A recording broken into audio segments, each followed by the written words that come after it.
আসসালামু আলাইকুম everyone, welcome to Sharmin's রান্নাঘর। আজকে আমি আপনাদের জন্য মজাদার তরমুজের জুসের রেসিপি নিয়ে হাজির হয়ে গেলাম।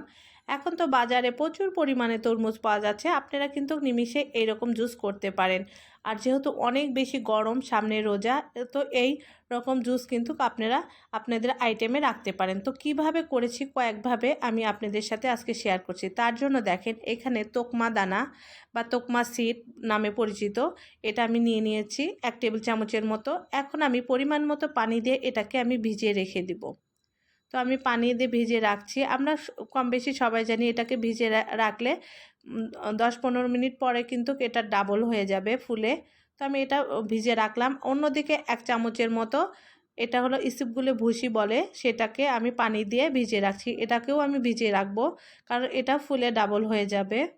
তো আমি অল্প অল্প করে পানি দিয়ে এটা ভিজিয়ে রাখছি। অন্যদিকে আমি তরমুজ কেটে নিয়েছি, ছোট ছোট কিউব করে বিচি ফেলে দিয়ে কেটে নিয়েছি।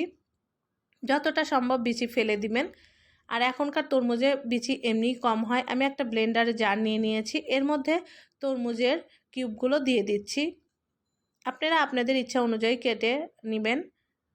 তো আমি টুকরোগুলো দিয়ে দিলাম। তো এই পর্যায়ে আমি 1 চামচ, কোয়ার্টার চামচের মতো বিট লবণ হবে, আর চিনি দিচ্ছি পরিমাণ মতো। আসলে মিষ্টিটা আপনারা যেরকম পছন্দ করেন সেই অনুযায়ী দিবেন, চাইলে মধু অ্যাড করতে পারেন। এখন পরিমাণ মতো ঠান্ডা পানি দিয়ে দিচ্ছি আমি।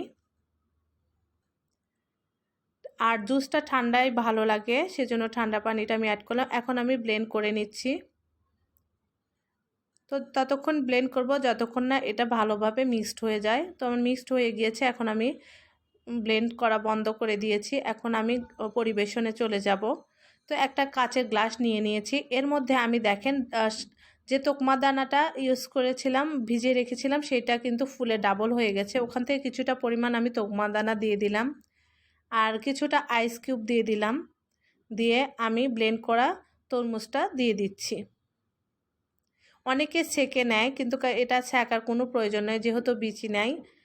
আর সেকলে ওটার আসলে অন্যরকম হয়ে যায়, এরকম একটা দানা দানা ভাব থাকে। অন্যদিকে আর একটা গ্লাস নিলাম আমি, দিয়ে আইস কিউব দিলাম, এবং ইসুপগুলির ভুসিটা যে ভিজিয়ে রেখেছিলাম দেখেন ওটাও ফুলে ডাবল হয়ে গেছে এবং ঘন হয়ে গিয়েছে। এখন এটাও আমি গ্লাসের মধ্যে ঢেলে নিচ্ছি, 3 চামচের মতো, 3-4 চামচ যেরকম পছন্দ করেন দিয়ে দিবেন।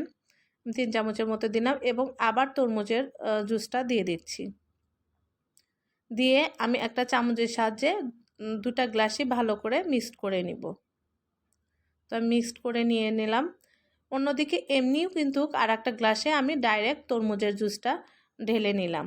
তো আপনারা যেভাবে ইচ্ছা সেটাই কিন্তু আপনি করতে পারেন। তো আজকের এই মজার এই রেসিপিটা ঠান্ডা ঠান্ডা অবশ্যই ট্রাই করবেন, ভালো লাগবে। আজ এই পর্যন্তই। আল্লাহ হাফেজ।